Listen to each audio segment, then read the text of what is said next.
First and foremost, what's the mood in the G23? You're constantly in touch with every one of them. After the Bihar debacle, after the Congress's poor strike rate, knives are out, within and without.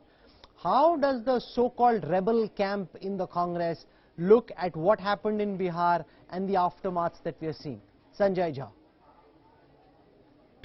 Well, Rahul, obviously the verdict in Bihar is a shocker because not only did the Congress not do well independently as a political party that once was frankly in government till 1990, but after that it's been totally marginalized, and right now our underperformance actually pulled down the Mahagathbandhan.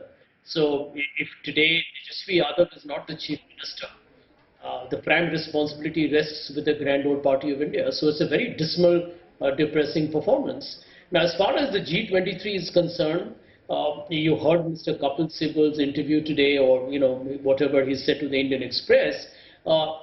It's a very honest expression or a very explicit articulation of the problems the Congress party faces. Now, I do know that after the G23 letter went public, the Congress party said we will hold the elections within 6 months, but the initial symptoms aren't very positive. We are not seeing much of a traction happening towards the end, and more importantly, I mean, we are allowing ourselves to become weaker by the day. It's not just about Bihar. We have frankly been completely wiped off in Uttar Pradesh, where many of our candidates have got around 2% of the votes and lost their security deposit. Madhya Pradesh is now formally handed over to the BJP after the election verdict in the by-polls, and in Gujarat it was a complete washout. Now, these are symptomatic of a larger, malaise within the party. These are manifestations of a party that clearly does not seem to have an inspired leadership, because frankly, even after nearly 2 years, we don't have a Congress president who will take the party forward. And have we learned our lessons from 2 Lok Sabha defeats and several state assembly routes? Now, that is the real worry, that the party does not seem to be as agitated and angry as it should be at its catastrophic state. Normally, whether it's a corporate company or a sportsman or a media person or a politician, when you don't do well, you actually work very hard to reinvent yourself.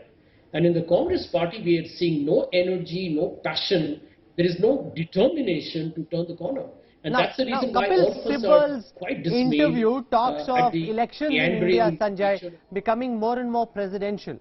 The problem with the Congress is that neither is Rahul Gandhi announcing publicly about whether he'll stand for the next election, nor is he saying he will not stand and that he has XYZ candidate who he's backing, and let there be a free or fair election, or he'll not back anybody, let the Congress Working Committee decides who they want should be next president. Until the time he decides, things are in a state of flux. No one really knows, is he in, is he out?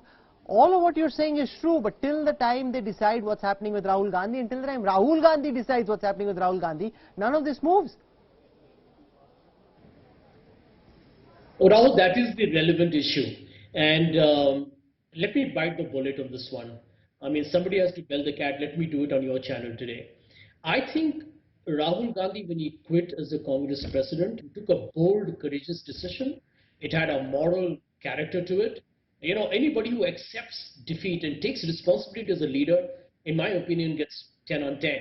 The problem starts thereafter.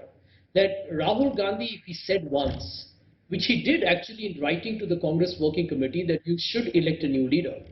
But if Rahul Gandhi said and enforced that the Congress Working Committee must have a leader within a period of a few months, at least an interim leader who will then be elected, I don't think the Congress Working Committee would have said no to him.